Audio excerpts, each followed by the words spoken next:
திட்டவட்டமாக தெரிவித்த காங்கிரஸ். இலவு காத்த கிளியான விஜய்.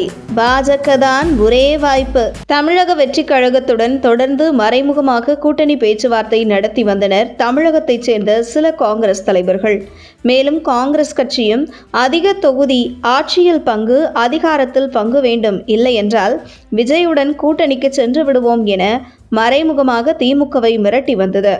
ஆனால் பீகார் சட்டமன்ற தேர்தலில் காங்கிரஸ் படுதோல்வி அடைந்ததன் காரணமாக காங்கிரஸ் கட்சி ஆட்சி, அதிகாரத்தில் பங்கு, கூடுதல் தொகுதிகள் என கேட்டு வந்த பேர வலிமை குறையலாம் என்கிற சூழல் தமிழகத்தில் உருவானது.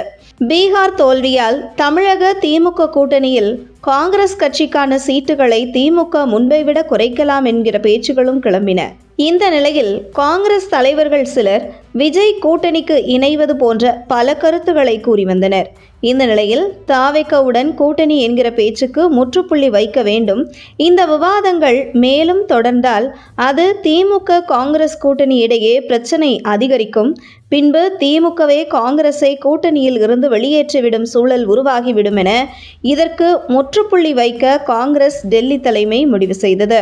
மறுபக்கம் விஜய் தம்மை முதல்வர் வேட்பாளராக ஏற்றுக்கொள்ளும் கட்சிகளுடன் கூட்டணி, ஆட்சியில் பங்கு அளிப்போம் என காங்கிரசுக்கு வலை விரித்து கொண்டிருந்தார்.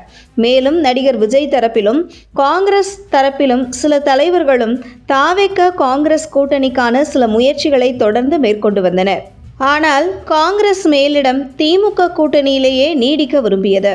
இருந்தபோதும் திமுக கூட்டணியில் இருந்து காங்கிரஸ் வெளியேறும், விஜய் கட்சியுடன் கூட்டணி வைக்கும், விஜயுடன் ராகுல் காந்தி பேசிக் கொண்டிருக்கிறார் என்றெல்லாம் பல தகவல்கள் வெளியானது.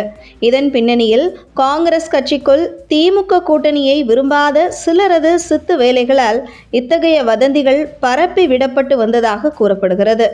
இந்த நிலையில் தமிழ்நாடு உள்ளிட்ட 12 மாநிலங்களின் காங்கிரஸ் கமிட்டி தலைவர்கள், நிர்வாகிகள், மூத்த தலைவர்களுடன் அண்மையில் டெல்லியில் காங்கிரஸ் தலைவர் மல்லிகார்ஜுன கார்கே, மக்களவை எதிர்க்கட்சித் தலைவர் ராகுல் காந்தி உள்ளிட்டோர் ஆலோசனை நடத்தினர். இந்த ஆலோசனையின் போதும் திமுக கூட்டணியை தவிர வேறு எந்த ஒரு முயற்சியும் கிடையவே கிடையாது என காங்கிரஸ் மேலிடம் திட்டவட்டமாக கூறிவிட்டது. இந்த பின்னணியில்தான் திமுகவுடன் மட்டுமே கூட்டணி என்பதை உறுதி செய்ய தொகுதி பங்கீட்டுக்கான பேச்சுவார்த்தை குழுவை காங்கிரஸ் மேலிடம் அதிரடியாக அறிவித்துள்ளது. இந்த நிலையில் இது தொடர்பாக காங்கிரஸ் மூத்த தலைவரும் முன்னாள் மத்திய அமைச்சர் ப. சிதம்பரம் தமிழ்நாடு சட்டப்பேரவை தேர்தலை கருதி திமுகவுடன் பேச்சுவார்த்தை நடத்துவதற்கு காங்கிரஸ் தலைமை 5 உறுப்பினர் குழுவை நியமித்திருப்பதை வரவேற்கிறேன். இந்தியா கூட்டணியின் ஒற்றுமையை இந்த அறிவிப்பு வலியுறுத்துகிறது.